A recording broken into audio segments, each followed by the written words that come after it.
I'm Dr. Charles Button. This is Dr. Kurt Love. Hi, everybody. I work at CCSU as a professor in sustainability and geography in the geography department. And we have the distinction of having created the very first master's degree specialization in global sustainability. So I suspect that's probably one of the reasons I got pulled in, but there's probably many others as well. And we're going to speak to you just a little bit about what is sustainability. So being that you guys are teachers, I thought it'd be appropriate to throw a question to you and hear what you believe. I'm curious to see what you believe the definition of sustainability is. So what is sustainability to you when you hear that word? Anybody have an answer? Oh, usually it's the ones sitting in the front of the class that have the answers, right? When I think of sustainability, I think of something that has long-lasting repercussions. Okay, so long-term thinking about big impact On the issues. environment. Okay, Usually, on the environment. On the environment is usually Okay. what I think about when I think of sustainability. All right, anybody else? Back there, going to make Laura work out here. Finding resources that can be renewed, not using up what is not going to come again. Natural resources, using them properly so they're not all used up. Okay. Anybody else have a stab at it?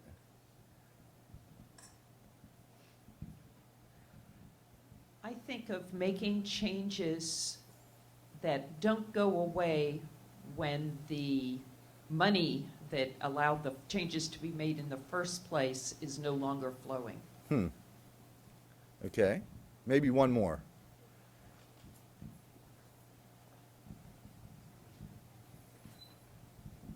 Thinking of it in terms of how I teach my kids, something that can be done continuously over a long period of time. That's the closest to the textbook definition so far. So a lot of times when people hear the word sustainability, of course, you might not be surprised. Everybody thinks that it's just simply a new word for environmentalism, when in reality, it's not just the environment. And so the term sustainability was coined by the United Nations in a report called the Brundtland Report, or it's commonly referred to as Our Common Future. And it was in 1987. And they defined sustainability as meaning doing what you need to do today in a way that's going to ensure that future generations also get to enjoy that harmonious life that you get to enjoy. Okay, so clearly there's definitely an environmental component, but it's actually more than that. And being the good professor that I am, I'll wait a couple of seconds before the pens are done writing, so you can write down what you need to write. If I go too quick, and if either of us go too quickly through the presentation and you feel like you need to see it, I think you're going to provide it online. So what you see here will eventually make its way online.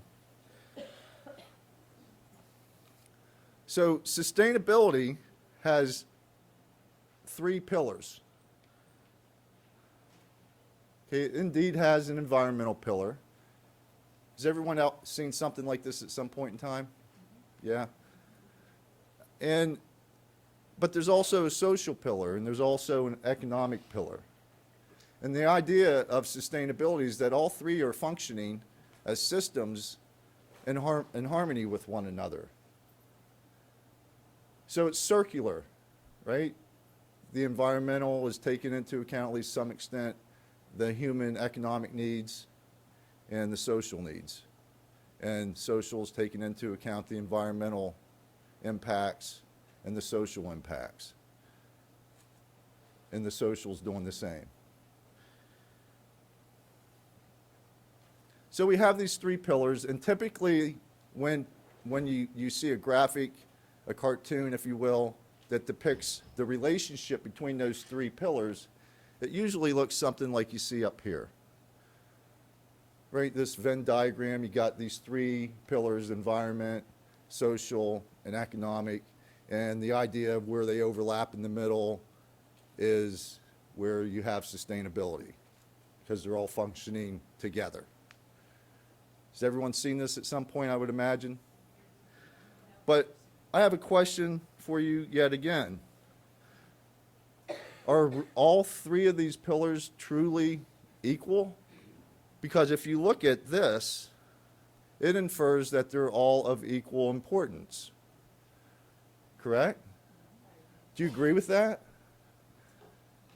So my question would be, are they all equally important? Or is there maybe one or two of them that are more important? Who thinks they're all equally important? Hands up. A handful of people, all right. Who thinks that maybe one of them might have a little bit more importance than the other two? What one do you think? The environmental one. Is that what all the other ones were? Anyone think of one of the other two has more importance? Well, indeed, as a practitioner and a professor of sustainability, it's very clear that one of them does have more importance.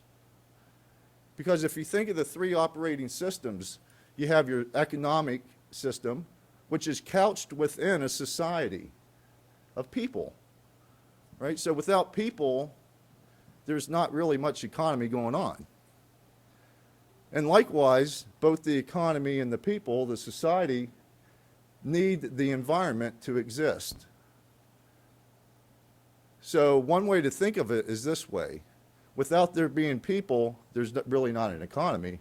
But without there being an environment, there's not an economy or people. Right? Or think of it this way. If people go away, if we, for some reason, continue down this path of the sixth extinction, and we're one of the things that goes extinct, the environment is still here. But if the environment goes away, so do we. Except that unfortunately, in politics today, people's perception is that, many people's perception is that the economy is more important, therefore society, environment, and environment are sacrificed. So it's very much about perception. I mean, I think we could all agree that with what you say, that the environment is most important, but that's not necessarily what's driving things, which is very clear to everyone, I'm sure. Oh, yeah, very, very clearly, at least in our nation, everything's about jobs and the economy and money and, right, in the political realm. And that tipping point, I'm concerned about the tipping point, and I'm sure we've passed it, but it's just scary. It's very scary. Yeah, it is indeed very scary. I teach in a lot of my classes. I feel like I'm informing students about a lot of gloom and doom, as they say, right? And I do. I mean, they hear about things in the classroom for whatever reason that they don't hear on their TV, even on the news. Can't tell you how many times students sit in the classroom like, I didn't hear about that. Yeah, it just happened yesterday. Why wasn't that on the news? And that's the question, right? But it's not like that in all nations. By no means do we represent what the whole world does, or else we'd be in big trouble, right? I'm sure you guys know, most of you probably know this. We're 5% of the world's population, but we're consuming about 30 to 35% of the resources, right? So thankfully, everyone's not doing that, because that doesn't add up to 100%. Okay, so, but we're here to talk about sustainability. So I wanted to take a little bit of time to give you some of my perspectives. So in my perspective, sustainability isn't a destination, right? It isn't a thing that you achieve and then you check it off and you're done. I look at sustainability as being more of a transition into a harmonious direction. And direction is the word of choice for me because I don't think you ever get there. 100% purely, everything's sustainable that you do. Because then that means, we should have halos. And probably none of us will ever Well, at least I know I won't get a halo.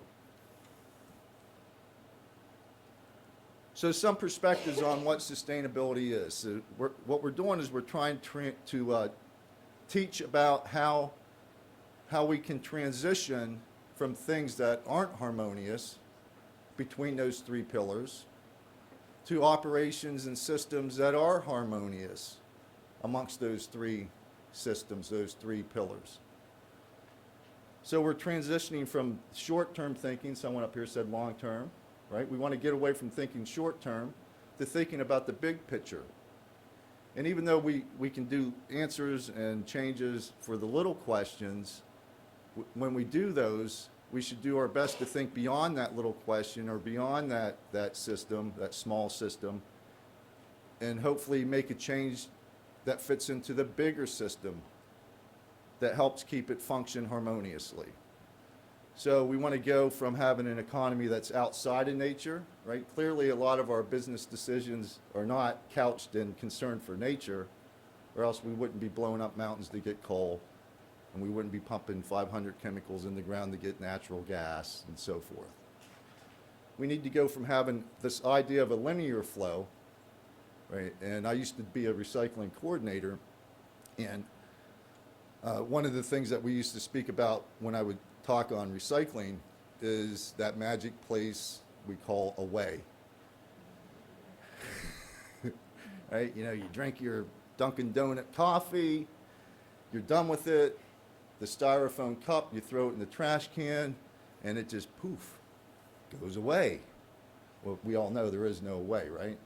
So that's a linear way of thinking. So we want to get away from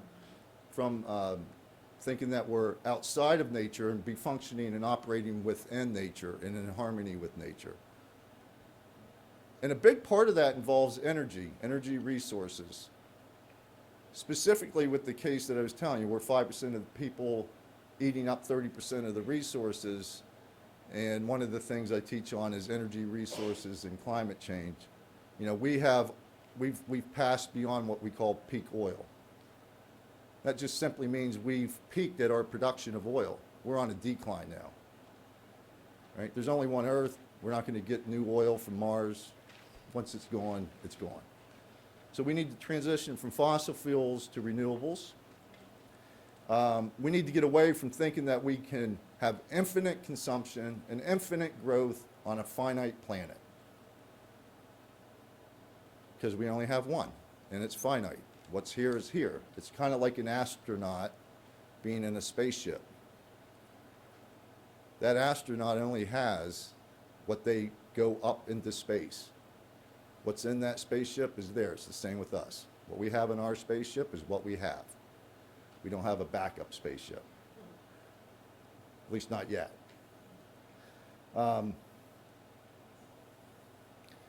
We need to go away from treating things as if they're in these non-connected boxes, an environmental box, an economic box, social box, to realizing that they're all interconnected. And when we make a change, whether it's for the positive or to the negative in one pillar, it's going to affect the other two. So we need to recognize and accept the connectedness. Okay, so this is a very overwhelming challenge for a lot of students, even at the college level. So I'm sure at your level, it is probably even more daunting at some times. And I kind of have become a firm believer that you don't overload a lot of the doom and gloom, if you will, on the younger kids. My belief is that you get those kids to just play in nature. Let them get wet, let them get muddy, let them explore, let them get pinched by a crayfish, let them fall in love with the river, let them fall in love with the trees and enjoy them. And as they get older, maybe approaching the high school years, that's when you start to really get them to think that they need to be a solution, part of the solution to the change needed, right? So how do we walk down this path? Because clearly, historically, in the past 100 to 200 years, definitely, we've not been walking down that path, at least in America. And we certainly haven't been teaching much about how to walk that path. A lot of it's on the fly. Even for me, I'm not a saint. I often tell people, you know, we're all hypocrites because nobody's perfect on the sustainability front.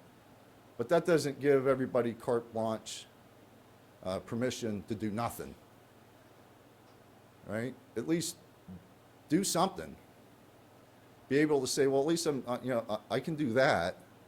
And if we can do anything, at least for me, at the end of my classes, I want my students to walk away feeling that they have the power of one, right? That you might not by yourself change the world, but if you can get everybody else to do the one thing you're doing, you made a difference. So how we teach about doing that at CCSU in my sustainability and my environmental classes is systems thinking.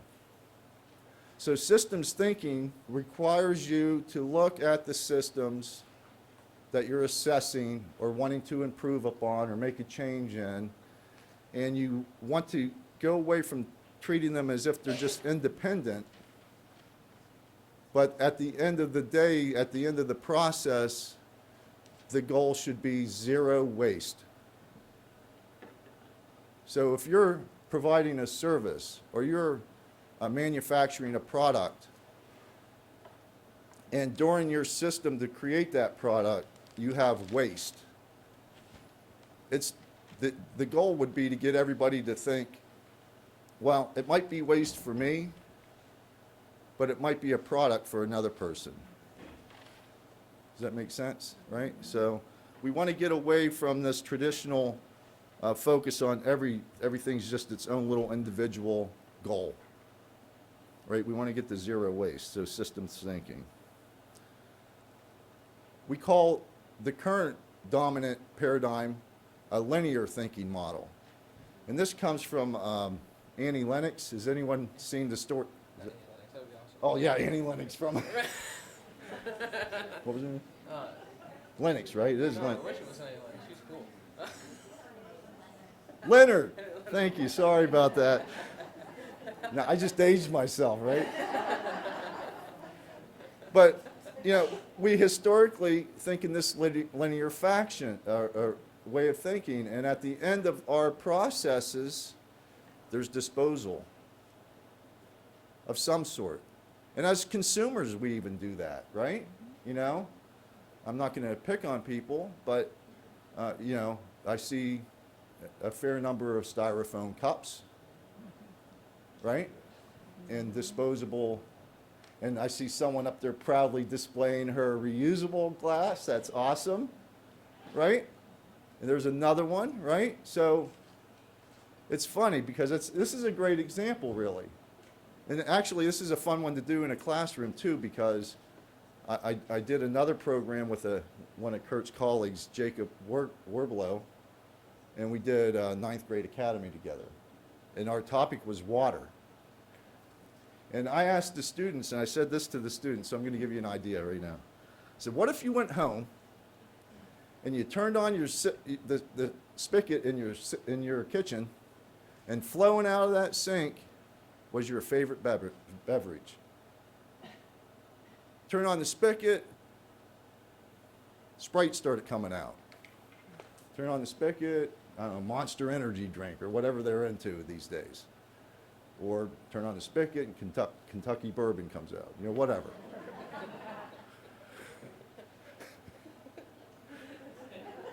And there, of course, the kids are all over that. They're like, yeah, it's awesome, that's great, that's great. I said, I got a question for you. If that were to happen, you went home and that happened, turn on the spigot, your favorite drink came out of there, are you going to run out to the store and go buy a six-pack of it?